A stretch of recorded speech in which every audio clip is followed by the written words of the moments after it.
Assalamualaikum warahmatullahi wabarakatuh.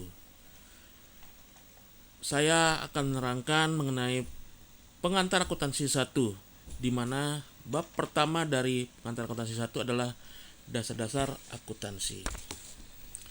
Akuntansi merupakan sebuah proses sistem informasi berupa laporan keuangan, di mana laporan keuangan tersebut akan dipergunakan oleh pihak intern maupun pihak ekstern. Pihak intern tersebut antara lain adalah pemilik perusahaan, direktur, atau manajer.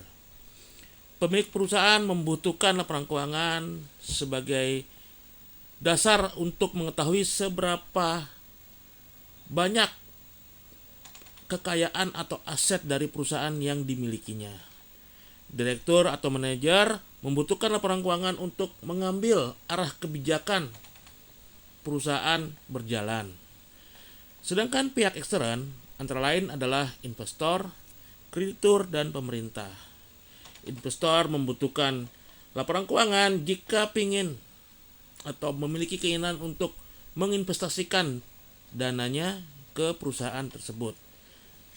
Kreditur atau perbankan, jika perusahaan memerlukan dana tambahan dengan cara meminjam ke sebuah perbankan, maka pihak bank akan memerlukan laporan keuangan sebagai dasar untuk memberikan pinjaman.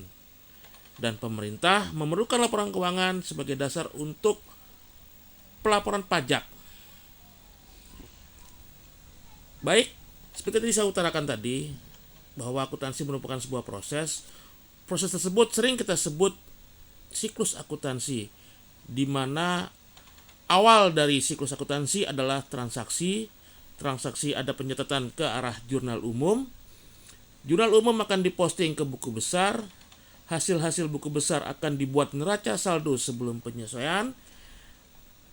Setelah menyusun neraca saldo sebelum penyesuaian, biasanya di akhir periode akuntansi membuat jurnal penyesuaian.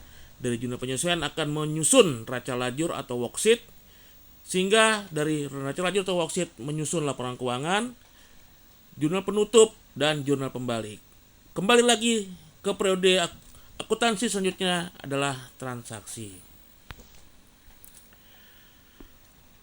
Informasi keuangan itu berupa laporan keuangan, di mana ada 5 laporan keuangan yang dipelajari di akuntansi.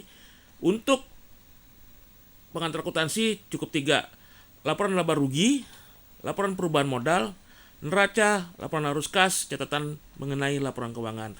Yang dipelajari di pengantar akuntansi yaitu laporan laba rugi, perubahan modal, dan neraca saja.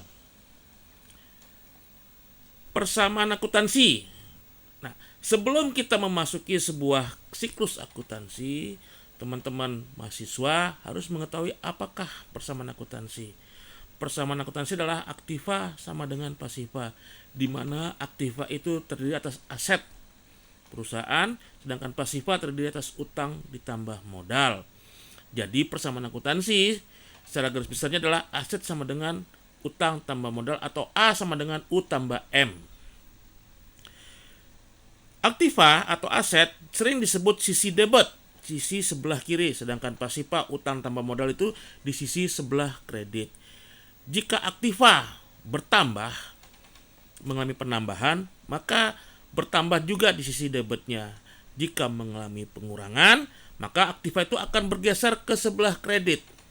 Begitu juga sebaliknya untuk pasiva, jika dia bertambah dia akan menambah kredit, tapi jika berkurang akan pindah posisi ke arah debit.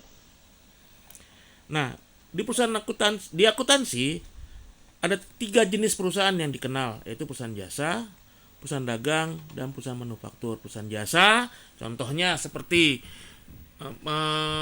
penjahit. Jadi jika kita pergi ke penjahit membawa bahan, maka penjahit itu hanya meminta jasa pembuatan baju atau pakaian yang kita inginkan. Perusahaan dagang seperti halnya contohnya adalah toko. Jadi perusahaan dagang itu toko membeli barang kemudian menjual lagi barang yang telah dibelinya. Perusahaan manufaktur adalah perusahaan yang ada proses terjadinya sebuah output atau barang.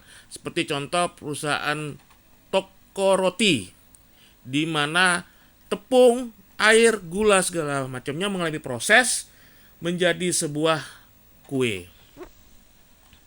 Di sini ada contoh-contoh akun. Nah, di perusahaan jasa, di mana kalian akan mempelajari perusahaan jasa duluan. Aktiva dan pasiva. Aktiva terdiri atas aset lancar dan aset tetap. Aset lancar dan aset tetap berbeda, di mana dari sisi kegiatan operasionalnya. Aset lancar dipergunakan untuk jangka pendek, misalnya 1 tahun, 1 bulan, sesuai dengan kebijakan perusahaan. Sedangkan aset tetap tuh jangka waktunya adalah panjang, di mana contoh mesin itu jangka waktunya adalah panjang. Kendaraan juga jangka waktunya panjang, 3-5 tahun. Di pasiva ada utang, ada modal. Sehingga seperti tadi dibilang tadi, aktiva sama dengan pasiva, berarti aset lancar, aset tetap sama dengan utang ditambah modal. Oke, kita masuk ke jurnal dan buku besar. Seperti diutarakan tadi, kegiatan operasional suatu perusahaan bermula dari transaksi. Transaksi adalah kegiatan operasional perusahaan. Transaksi yang telah terjadi harus dicatat ke dalam buku jurnal umum. Setiap ada transaksi, setiap waktu terjadinya transaksi wajib dicatat ke jurnal umum.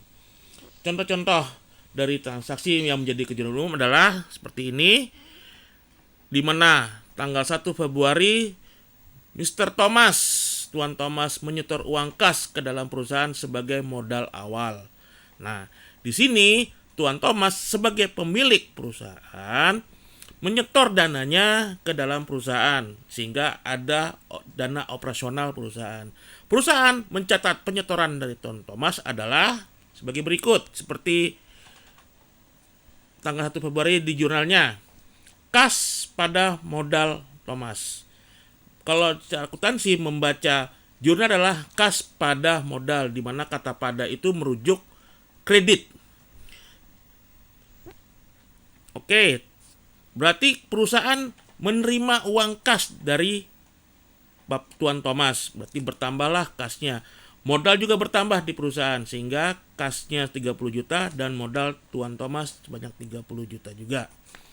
Tanggal 2 Februari, perusahaan membayar sewa kantor di bulan Februari sebesar 7 juta.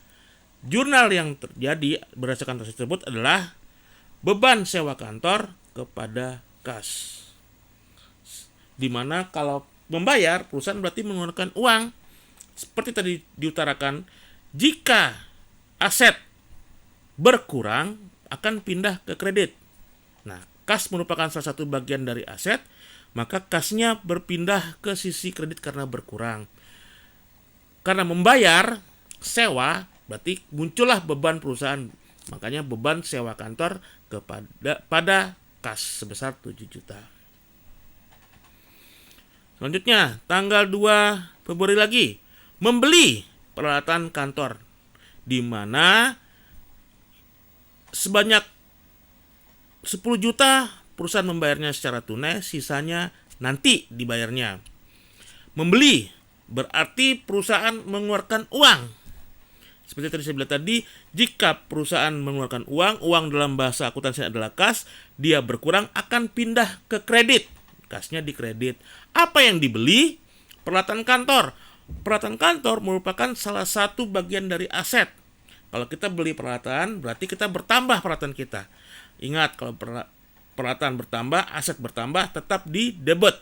Berarti peralatan kantornya di debit pada kas, karena kasnya berkurang 10 juta, di mana ada sisa lagi yang belum terbayar, yaitu sebanyak 4 juta.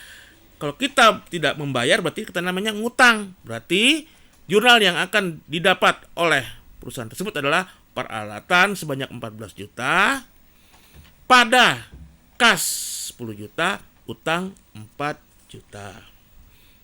Tanggal 3 Februari dibeli tunai perabot kantor berupa meja kursi. Nah, kita anggap perabot kantor itu adalah perlengkapan. Berarti membeli perlengkapan kantor.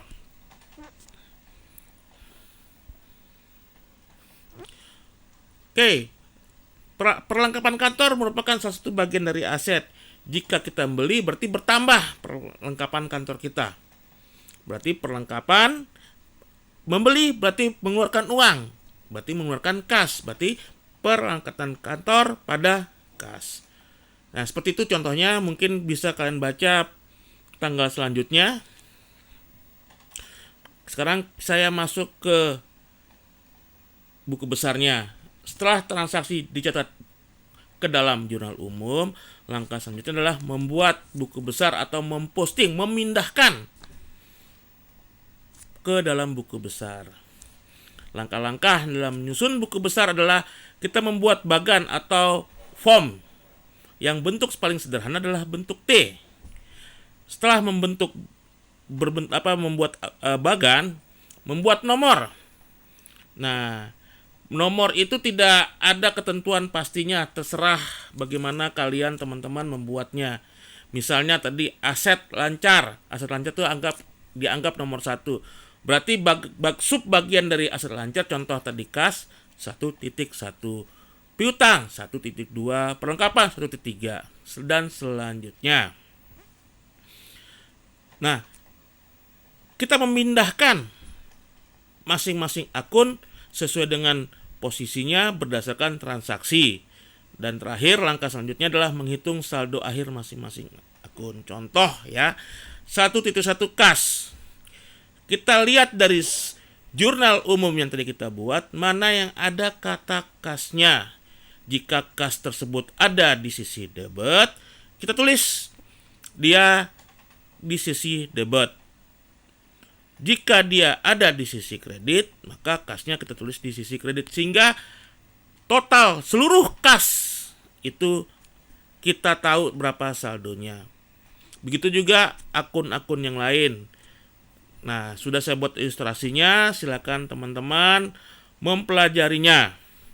Jika ada yang teman-teman tidak ketahui, silakan bertanya ke dosen pengampu masing-masing kelas.